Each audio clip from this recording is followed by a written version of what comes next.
किसान आंदोलन में 24 साल के शुभकरण सिंह की पुलिस फायरिंग में हत्या हो गई, जान चली गई। ये बहुत दुखद अफसोस की बात है। और ये हत्या भी कब हुई है? खनौरी बॉर्डर पर जब पुलिस और किसान आमने सामने थे तो उनसे 500 मीटर की दूरी पर खड़ा था शुभकरण सिंह 24 साल का। और राजेंद्र अस्पताल पटियाला में उसको रेफर किया गया, जहां डॉक्टरों ने मृत घोषित कर दिया। और कितनी विचित्र स्थिति है। एक तरफ मोदी सरकार में कृषि मंत्री वो दावा कर रहे हैं कि सरकार पांचवें दौर की बात करना चाहती है, और दूसरी तरफ पहले आंसू गैस के गोले, बम बरसा आंसू गैस के, फिर प्लास्टिक की गोलियां, और अब तो गोली से किसानों की जान भी ली जा रही है। मैं हैरान हूं।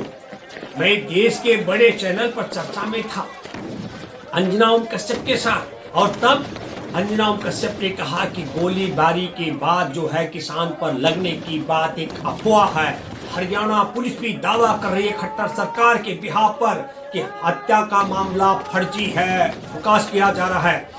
जसबीर सिंह जो शुभम के बिल्कुल करीबी है, शुभकरण सिंह के, उन्होंने खुद कहा कि वहां 500 मीटर की दूरी पर था जिस समय गोली लगने से। और मैं आपको बताता हूं, खनौरी बॉर्डर पे जहां पर उस खेतों में उसको गोली लगी, स्थानीय हॉस्पिटल ले गए। स्थानीय हॉस्पिटल वालों ने राजेंद्र अस्पताल पटियाला में उसको रेफर किया और पटियाला के डॉक्टरों ने मृत घोषित कर दिया। यदि हरियाणा की पुलिस ये कह रही है कि गोली नहीं चली, अब मैं आपके माध्यम से एक बात कहना चाहता हूं, कितना बड़ा विरोधाभास है। एक तरफ हमारे देश के किसानों को एमएसपी लागू करने की, हमारे देश के किसानों को 2022 में आमदनी दुगनी करने की, हमारे देश के किसानों को लाभकारी मूल्य देने की, ये तमाम, और आपको बताता हूं लखीमपुर खीरी में मारे गए किसानों को और न्याय दिलाने और घायल किसानों को न्याय दिलाने का वादा मोदी सरकार ने किया था। और जब वादा खिलाफी की है तो किसान दिल्ली आ रहे थे तो किस तरीके से सड़कों पर दीवारें खड़ी करवा दी, और कहा जाता है किसानों ने रास्ते रोक रखे हैं।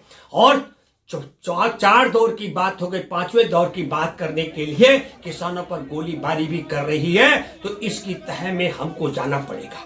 और मैं आपके माध्यम से एक बात कहना चाहता हूं, शुभकरण सिंह की हत्या हरियाणा की पुलिस ने हरियाणा के सरकार और मोदी सरकार के इशारे पर की, गोली मार के पंजाब के खेत में।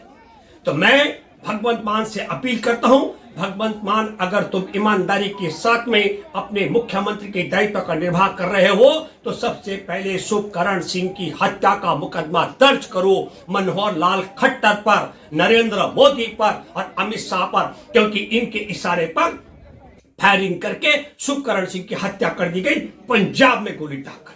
मैंने पहले भी कहा था कि पंजाब की सीमा में इन्होंने सड़कों पर कीले गड़वा रखे हैं, उनके खिलाफ मुकदमा दर्ज कीजिए। पंजाब का राष्ट्रीय राजमार्ग पर दीवारें चिड़वा रखी हैं, इनके खिलाफ मुकदमा दर्ज कीजिए। पंजाब के से आने वाले राष्ट्रीय राजमार्ग पर कांटों की तार से तार बाढ़ कर रखे, इनके खिलाफ मुकदमा दर्ज कराइए। हर ड्रोन से पंजाब में ये आंसू गैस के बम वर्षा किसानों पर कर रहे हैं, इन पर मुकदमा दर्ज कराए। प्लास्टिक की गोलियों से किसानों को अधमरा कर रहे हैं, और अब तो गोली दाग करके शुभकरण सिंह की हत्या के बाद मुकदमा हत्याकार गोली दागने का तो करें 302 का मुकदमा दर्ज कराएं।